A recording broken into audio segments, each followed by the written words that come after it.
My holy brothers and sisters, let us light up the darkness. Yes. Now we shall see how many people are going to be watching this show live, because I think that the Oscars have already begun. Who needs the Oscars anyway? A lot of silliness associated with that awards show. I'll probably watch it later, but it's a very long show. Why not learn some Torah first? Wouldn't that be beautiful? Who's in the house? Who's going to tell us first where they're tuning in from? Let us put some light in the darkness. Darkness is falling here in LA. It's about 5:45 p.m. Oscars are playing. I won't keep you from the Oscars very long. I've just got a few beautiful pearls to share from this page that we're doing. Here we go. Stephanie Frieden is first in from Herndon, Virginia. James Roth from Indianapolis. You guys are cool. You're taking a break from watching the Oscars. Shkoyach! May you be strengthened. That's a phrase we say in the frum, in the religious Jewish world. Shkoyach, it's a shortening of Yasher Koach. May you be strengthened, right? When somebody does a good thing, when they're making a little sacrifice or making a good choice, right? Like learning some Torah instead of spending 4 hours enmeshed in the silliness of the Oscars. So you're making a good choice, and we say, may you be strengthened to make good choices again. Shkoyach. S-H apostrophe K-O-A-H. Shkoyach. Cheryl Lantern says, today my timing is good. We're glad to have you here, Cheryl. Nina Markow Egerman in Boston. She says, don't watch the Oscars. Very good.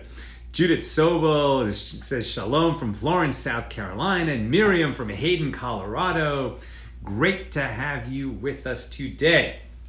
We are looking at Berachos 37. We're in Tractate 1, Berachos of the Talmud. We're on page 37. We're in chapter 6. And we have been looking at blessings, particular blessings for particular foods. And we're continuing with that discussion. So the sages are going to have some back and forth and some disagreement, quite a bit of disagreement among themselves, particularly with respect to grains, right? So we understand that bread is in a special category. Yesterday we established that wine and bread are special categories with their own special blessings. Unlike olive oil, right? Olives, we say the fruit of the tree. Blessed are you, Lord our God, ruler of the universe, who creates the fruit of the tree. And for olive oil, the same blessing. When we eat grapes, like table grapes, we say, blessed are you, Lord our God, ruler of the universe, who creates the fruit of the tree. But if we drink wine made from grapes, so now it's a special blessing because wine is special. And likewise, when we eat grains, we say, blessed are you, Lord our God, ruler of the universe, who creates this, what is the various kinds, what does it actually mean? Now I'm being stupid. But Berei Minei Mizonos actually means, and I should just have that at the tip of my tongue, but I want to translate it properly. But the point is, there's a blessing for the grains when we eat grains and grain products. And then if we turn it into bread, then it's who brings forth bread from the earth, right? Blessed are you, Lord our God, ruler of the universe, who brings forth bread from the earth. But when we eat grains, here we go, these are the blessings after, and they're listed in the book, right? As we're going to be talking about these blessings that come after. I just want to get a good translation for Berei Minei Mizonos, which it's exactly what we're talking about. We say it over and over. And I think it's this who creates types of nourishment. And I just want to make sure I'm translating that well. Various types of nourishment. And the point here is that when we eat grain, I'm just looking in my notes, various kinds of nourishment, okay? So that's the translation in the Koran Talmud, who creates various kinds of nourishment. Berei Minei Mizonos. The point is that if we eat grain products, and yesterday we talked about, well, what if we have bread with honey, right? So which is primary, the bread or the honey? And we're going to say that the bread is primary. Now, if we have a grain product that's not bread, like a cookie, right? A cookie is made from grain, it's made from flour, but it is not bread. So that's the kind of thing we're going to say borei minei mizonos. Now, what if we only have, like a few cookie pieces, sort of like you go to the yogurt place and you're going to have some crumbled cookie over a big bowl of frozen yogurt, right? So there's much more of the frozen yogurt than the cookie pieces. But our sages are going to come to the conclusion that if there's any of these grain products in it, beyond just a really de minimis amount, if it's just a few crumbs, but if it's anything substantial, like you can taste it, even though there's much more of the frozen yogurt, so we're going to say mizonos. We're going to say borei minei mizonos. Why? Because even though the grains, in this case, the grain product is not primary in terms of the quantities of the food on our plate, much more frozen yogurt than these bit of cookie crumble, we're going to say the blessing borei minei mizonos because grains are special. What makes grains special is that they fall into the category of the 7 species of food that are particular to Israel and make Israel the promised and beautiful land that it is. So let's understand this. So there are 5 grains that qualify to be called grains in this category, right? So these are the 5 species of grains, and they are wheat, barley, spelt, rye, and oats. Now there are variations of these grains that aren't exactly called by that name, but are going to fall in this category. And if you are dealing with a grain that you're not sure, so I already put it in the header, there's a great website called Berachos, BRACHOS.org. It's put together by the Orthodox Union. And when you're not sure what blessing to make before and after eating a food, we're going to talk more about this afterward, the after blessing in a moment, so you can go to that website and find out. All right, but here's the point. So if it's one of those 5 grains, then it's going to get the grain blessing before, unless it's actually bread. If it's bread, then it's going to get the bread blessing. But if it's a food that has some of this grain product in it, then even though there's more of some other element in the dish, having the grain in it is going to bring it into the category of mizonos because the grains are special. And the grains are special because they're part of the 7 species. Now, Sal, are you saying that there's 5 species of grain and 7 species that are special to Israel and 5 of the 7 are grains? No, not exactly. 2 of the 7 species are grain, wheat and barley. However, spelt is considered a kind of wheat for Talmudic categorization, and rye and oats, barley, rye, and oats, or let's say rye and oats are considered a kind of barley. So wheat and spelt go together, and barley, rye, and oats go together. The 7 species that are particular to Israel, they grow in other places, but they're considered to make Israel a special place because you have everything you need in the promised land, kind of a paradise on earth when it was given to the Jewish people in ancient times, is these 7 species. So wheat and barley are the first 2, and then the other 5 are grapes, figs, pomegranates, olives, and dates. Okay? So we basically have, grapes that are going to lead to wine, figs that are very important food in that part of the world, pomegranates, which are very important fruit, olives, which is a key staple that leads to olive oil, and dates, which is a very important food and also creates date honey. Okay? Now, these 7 foods, because they are so special, they're going to lead to a lot of argumentation among the sages. Why? Because these 7 species, it's almost like categories, but basically 7 species, right? And the first 2, wheat and barley, include all these other grains sort of in the wheat and barley category. But these 7 are mentioned in the Torah. And because they're mentioned in the Torah, as sort of wonderful attributes of the land of Israel, of the Holy Land. So when we eat them, they have a special status and have special requirements. When we eat a meal, that includes bread. That's considered a meal, right? And so when we want to make sure that a meal is a meal, we have some bread with it. Okay, then we say the blessing over the bread. That takes care of the blessings before for the whole meal. And afterwards, we do the complete grace after meals. If we don't have bread with the meal, then that meal, even though it might be quite hearty, is considered a snack. And if it includes one of those 7 foods, wheat, barley, grapes, figs, pomegranates, olives, or dates, so then it gets a grace after the meal, or after the snack, let's say, a blessing after the snack, which is an abridged form of the big grace after the meal. It's not nearly as long, but it's still substantial, what you say afterward. And there's 3 general types of that, of the grace after the snack, right? The blessing after the snack. One is for grains, one is if you have wine, and the other is if you have the fruits, right? The pomegranates, the figs, dates, etc. Right? And then everything else, right? If you haven't had bread and you haven't had one of the 7 species, then there's the catch-all blessing after the meal, which is called Berachos, which is basically, we thank God who creates, the different types of life. Now, what's a good category? I just want to make sure. A good translation for Berachos.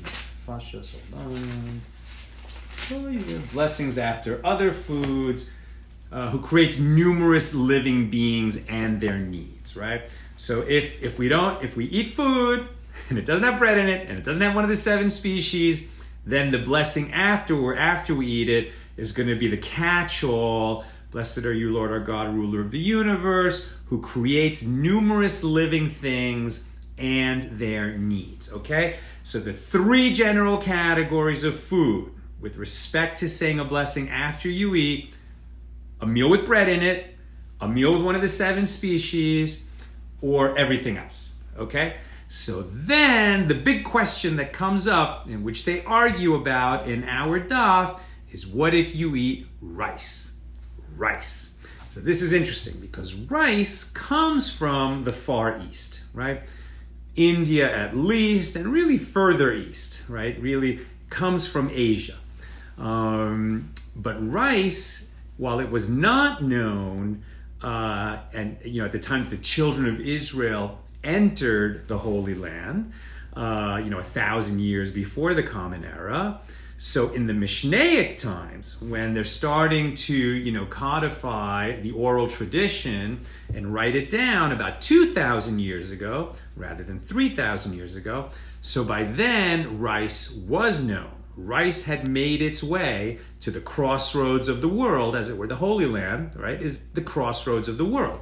That's why it's very important to the Jewish people, but it is a land that has been fought over, by so many civilizations and so many different times in history, partially because it's so holy and attractive and, it's a confluence point of these major religions, but also because it's a crossroads on all these major trade routes going around the world. And the spice route and the rice route, right? And eventually rice was making its way overland from Asia, to Europe, right? Rice was known at this time. And so now the sages had the question, well, what do we do with rice? Rice doesn't fit neatly into these categories. It was not known in the Holy Land. It's not mentioned in the Torah. So it's not one of the grains that sustains and that is named in the Torah. But, as we all know, rice is a grain. It is a staple. It does nourish. A person can live basically on rice. And so it sort of fulfills the same function in the diet as wheat, as barley, etc. Generally speaking, wheat was meant to be like human food and barley was meant to be animal food. But obviously, there's movement and, there was barley bread for people at times, and oats and rye were certainly made into foods for people. But rice is definitely a food for people, and it sustains like these other grains do. And so I'm just going to cut to the chase and tell you that where they finally end up with this argument is that rice is like a grain in the way that it sustains, but it is not mentioned specifically among the grains. And so where they end up is, we don't say that it is fruit of the ground, like vegetables, whether leafy vegetables or zucchinis or things like that. And we don't want to put it in the catch-all, by whose word, when we say, blessed are you, Lord our God, ruler of the universe, by whose word everything comes into being, the way we say over water or salt or some other things like that, or eggs or meat or fish. So rice ends up getting, when we eat it, the blessing before we eat rice ends up being mizonos, like the grains, right? Who creates the various kinds of nourishment. But after we've eaten it, we don't say those special blessings that we say when we eat the 7 species that are particular to Israel. Rather, we do the catch-all, blessed are you, Lord our God, ruler of the universe, who creates, various living things and their needs. That's basically where we've come out on rice. But even until today, there are questions about how to handle rice. And some people will advocate that we just say the catch-all, shehakol nihiri baro, by whose word everything comes into being. And in certain situations that we would say, who brings forth fruit from the earth, like vegetables. And so because these questions exist, some will say, if you're going to eat rice, go out of your way to eat bread with the meal that has rice in it, so you can bless the bread, and then for sure you're covered. You had a meal with bread, so you're going to make the blessing with the bread before and make the full grace after meals afterward. But if that's not convenient, generally speaking, we're going to say mizonos before we eat the rice, and berei nefashos afterward. Also, for example, sushi. What do you do when you have sushi? I was at a Jewish event last night at an Orthodox school. There was a lot of delicious, amazing sushi served at Shalhevet High School last night. So what do you do for sushi? Well, some say now the fish is the primary food that's lying on the bed of rice, so you can say shehakol over the fish, right? And then berei nefashos afterwards. So this is the way these kinds of questions get handled. Now, let's get back to our daf, right? Our page. Because as the sages are working out which blessings to say when, this is something that they really dug into deeply over a long period of time. And now we get an incident. You'll remember Rabban Gamliel, who was the head of the academy, and was really doing his best to make sure that this academy was working efficiently and like a unified body and creating a systematic set of laws that the whole population could follow. It would be disseminated through the population, right? And it was becoming so important because the temple had been destroyed. He's right after the temple has been destroyed, and they're figuring out what Judaism is going to look like in the post-temple period. They didn't know it was going to last 2,000 years. It has lasted 2,000 years. They obviously did a good job of designing a portable Judaism that would last, even though the people didn't have the temple anymore and would be going into a diaspora. So Rabban Gamliel is trying to make a system that works. Now, on this question of what blessing we say before and for what reason, right? Rabban Gamliel himself was of the opinion that if you're eating a food which is one of those 7 species that are particular to the land of Israel, or that are emblematic of the richness and lushness of the land of Israel, so after you've eaten it, you should do the full grace after meals. As it says in the Torah, once you have eaten and are satisfied, you shall bless the Lord your God. That's the source of the grace after meals, the Birkat Hamazon. Rabban Gamliel thought, if you eat any of those 7 species, it doesn't have to be bread, just any of those 7, so you're going to say grace afterward. But the rest of the rabbis, the majority of the rabbis, felt that if you didn't have a full meal, if you basically had a snack, because you didn't have bread with it, then you have this abridged version, what we call the al-michya, or the al-ha'etz, or the al hagefen, right? If you have wine with a meal, but you don't have bread, right? Or if you have the olives or the figs or the pomegranates, or if you just have a cookie, but you didn't have bread with the meal, right? You had grain in your meal. So then they have this prayer, this abridged form of the grace that we've been talking about. And that's what the rabbis felt. So there was an incident where they said they were upstairs in Jericho, right? They were in Jericho and having a meal upstairs somewhere. And they had eaten dates, right? So they had not had the full meal. They didn't make a blessing over bread. And now is time to say the blessing after eating a meal that was primarily made of dates. So Rabban Gamliel asked Rabbi Akiva, the great and very famous and revered and loved Rabbi Akiva, to make the blessing afterward. Now Akiva knew that Rabban Gamliel felt they should make the full blessing, but he had held the opinion, along with the majority of the rabbis, that you should do this abridged form, special for the 7 species.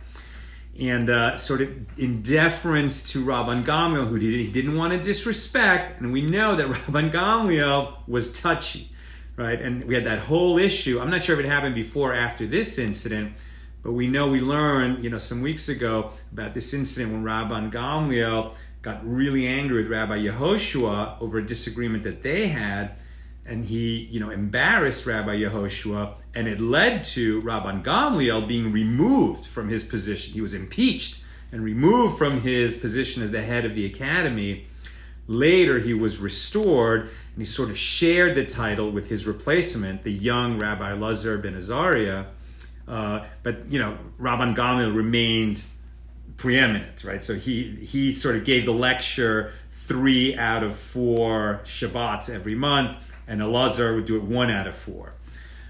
So at any rate, because Rabban Gamliel is sort of this touchy guy, Rabbi Akiva was going to do what he and the rest of the rabbis thought was right, this abridged version called the Al HaHetz afterward. But he kind of said it, he kind of rushed it, he just kind of went through it. He didn't make a production out of saying, well, this is what we believe and this is how we're going to do it. And in a sense, to try to not thrust it in Gamliel's face, he just kind of moved through it quickly. But Gamliel wasn't about to let it go, and he said, Akiva, when are you going to stop sticking your nose in this dispute? As if Akiva should have just done what he knew that Gamliel held by because he was in Gamliel's presence, whether he held that or not. And so Rabbi Akiva then said to Rabban Gamliel, Master, you have taught us that when there is a dispute among us, right, among the sages of Israel, the ones who are charged, right, with determining these laws in our generation, we follow after the majority, right? And he's saying the majority of us hold this way, and we're following your law. That when when there's a disputed law, what are we going to do? We're going to follow the majority. And because he did it in a respectful enough way, and because Gamliel had established a good principle that they're going to follow the majority, we don't follow the majority in our time. Those guys established the law, and it remained the law after them. But when they were determining the law, the majority principle was the governing principle. Gamliel had established that.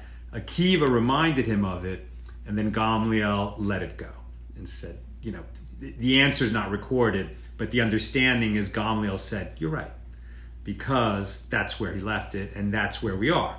And now we go by the opinion of Akiva and the majority of the sages that when we eat one of these 7 species, the blessing afterward is the one recorded, the Al HaMichya for grains, the Al HaEtz for fruits, and the Al HaGefen for a meal that has wine in it, but not bread.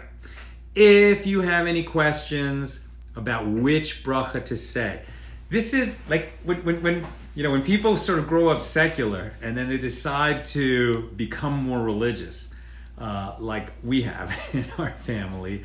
This is difficult. This is tough stuff, right? People who just grow up with it, is so-called FFBs from birth, right? People who are religious from birth.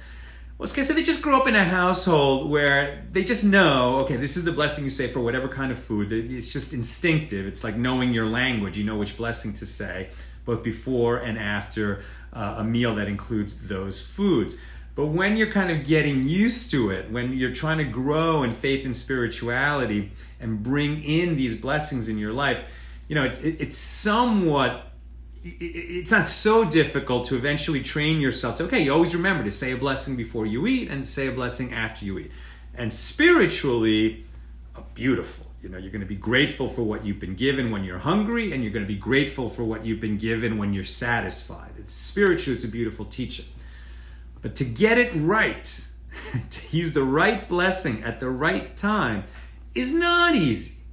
After a while, you start to get it, but there's just a lot of foods that are questionable. Like rice came up, and they had a big discussion about it. Millet is another. Certain kinds of honey, or when you have, honey with the fruit or honey with the fish. I mean, there's just situations that are not clear and take some thinking, and even today.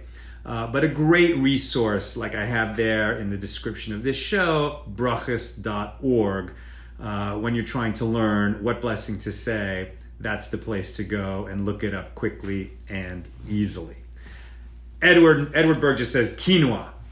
Excellent question. Quinoa. Okay, I would just check it on my phone, but my phone is being used as the camera for us right now. But quinoa definitely is a different kind of food. Oh, before we get to quinoa, so then this question comes up, what about rice on Passover? Right? So on Passover, you have an obligation to eat matzah, which is unleavened bread. Right? So what constitutes unleavened bread? It has to be a bread that's made out of wheat or barley, and that would rise if it had leavening in it, but we keep the leavening out of it, and that's what makes matzah. Can you eat a bread made out of rice that is unleavened? So the answer is no. Matzah cannot be made out of rice. Can you eat rice with no leavening in it on Passover? If you're from the Ashkenazi, the Northern European Jewish tradition, no, you cannot have rice on Passover. If you're from the Sephardic tradition, the Southern European Jewish tradition, the Jews that came out of Spain when they were kicked out at the Inquisition and then settled all around the Mediterranean in the Northern African countries and in Turkey and in Syria and in Yemen, yes. So then you do have the tradition to eat rice. And many people sort of, and there's always a laugh, a little bit of a laugh, when a woman, comes from an Ashkenazi family, marries a man from a Sephardic family, and she's like delighted that now she's part of a family where they eat rice during Passover. These are the kind of questions that come up. But generally speaking, if you come from the Ashkenazic tradition, you don't have rice on Passover. So you can't just start having rice on Passover unless you become Sephardic. If you're coming from neither, you're a convert or you just don't even know what your background is, so then there's some flexibility there. Now, quinoa, you can eat on Passover, right? I know that because we were at a Passover program where Nina and I were speakers, and it was an extremely high level of kashrut, very, very particular kashrus available there. And quinoa made the cut. Rice did not make the cut. Another, questions that come up at Passover have to do with legumes, with beans and lentils. That's not relevant to today's daf, and I'm sure we'll eventually get to that. But those questions turn on the fact that in those days, when lentils and legumes and these kinds of things became available to people in Europe, they often came in the same, were transported in the same sacks that at other times of the year or at other days of the week were carrying wheat, right, and grains. And so if you ate those foods, even though the beans and legumes are not grains at all, they're seeds technically.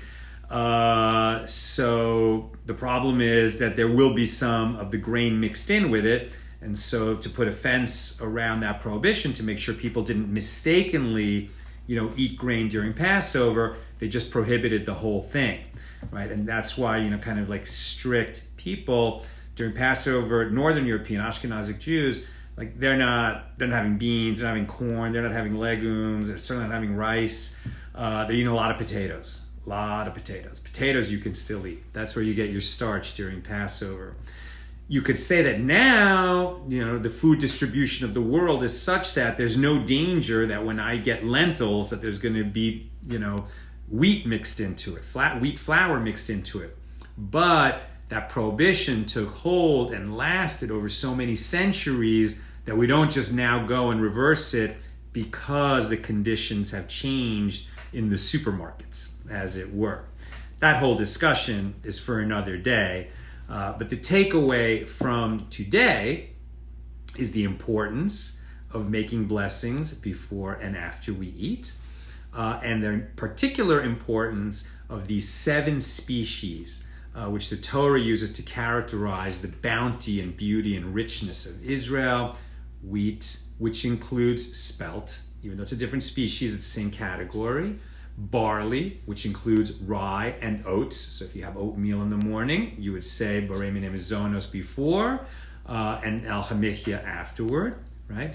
And the fruits, right? The pomegranates, the grapes, the figs, the olives, and dates, right? So those are the 7 species. And if you eat anything else, so then you're making the shehakol before and the Borei Nefashos afterward. Okay, let me just check if there are any questions here. Kathy Abbott says, Amen, you are such an inspiration, Jewish or Catholic, LOL, I love watching and learning. I can imagine that if you're not Jewish and if this whole concept of blessings and particular blessings, not just being thankful, but being very specific about what we're thanking God for and the formula we use to thank God, it might seem a little crazy. Like, well, why can't you just say thanks for the food, or just say thanks for the thing that you're saying? But the reason, the sages were so particular is because the requirement to bless comes from, specific scriptural passages, and we're fulfilling sort of different kinds of laws by saying these different kinds of blessings. There's also blessings, by the way, over experiences as opposed to eating, right? Not just eating, but there's a blessing to say when you see a rainbow. There's a blessing to say when you see a beautiful person. There's a blessing to say when you see the resurrection of the dead. There's a particular blessing for that. Rabbi Wolf, he's one of our rabbis here in Los Angeles, and he's a dear, dear friend, and I love him so much. And he's really, on fire with the fact that we're living in a time when Mashiach is either here already or will be here any moment. He's probably here already and it just hasn't been revealed yet. So Rabbi Wolf wants everyone to be ready when Mashiach comes, like that, the Berachos. You know the blessings to say when Mashiach is revealed, right? Because when the Messiah comes, so the dead are going to be resurrected. There's a blessing for that. All of the Jews are going to be taken back to Israel. So you're going to, whenever you see over 600,000 and some change Jews in one place, there's a blessing for that. And since we're all going to be gathered to Israel, you have to know the blessing, But there's blessings for all kinds of events and experiences in our lives, and studying them and getting to know them. It's beautiful to say them, but what we're doing now, studying them itself, studying blessings, is a way to bless and thank God. So that's what we're doing together. All right. Let me just see the last comments. David Schwann says, you're appreciated. You bring richness and context to my daily reading. Thank you so much, David. And Ellen says, I saw a magnificent full moon tonight. What is the blessing for that? See, I'm not sure, but you can Google that question. Blessing for a full moon. Now, what there is Kiddush Levana, which we say in the new month, and we generally say it Saturday night, like the first Saturday night after a new month has begun, when we're at synagogue, and we do the Saturday afternoon and Saturday night prayers, and then a bunch of people will go outside and make the blessing over the moon. It's the blessing over the moon. It's not a full moon, but it's that the moon is starting to grow again, right? The moon is reviving itself. The month begins on the new moon when there's no moon, and then, at the first sort of Saturday night after that event, as the moon is starting to grow, so we go outside and we make Kiddush Levana, which is actually kind of a long prayer. So I'm not going to, share the whole thing, just a little bit of a highlight. But what's really cool, so Kiddush Levana, sanctification of the moon. It's on page 301 in this siddur, right? And so we'll walk outside and we'll say, hallelujah, hallelujah, Es Adonai min hashamayim, praise the Lord from the heavens, praise him in the celestial heights, praise him, all his angels praise him. And we'll say a whole series of blessings, and then blessed are you, Lord our God, King of the universe, who with his utterance created the heavens, and with the breath of his mouth all their host. And then we'll actually dance under the moon a little bit. And then this is the coolest part of Kiddush Levana. When we go outside and we make these blessings, that the moon is reviving itself, it's growing again, right? It was shrinking at the end of the month, and now it's growing again in the new month. And then it's part of the practice of the Kiddush Levana ceremony that you must greet 3 people. You must say Shalom Aleichem, peace be upon you, to 3 different people. And when somebody says Shalom Aleichem to you, you answer Aleichem Shalom, right? And peace to you. And upon you there should be peace.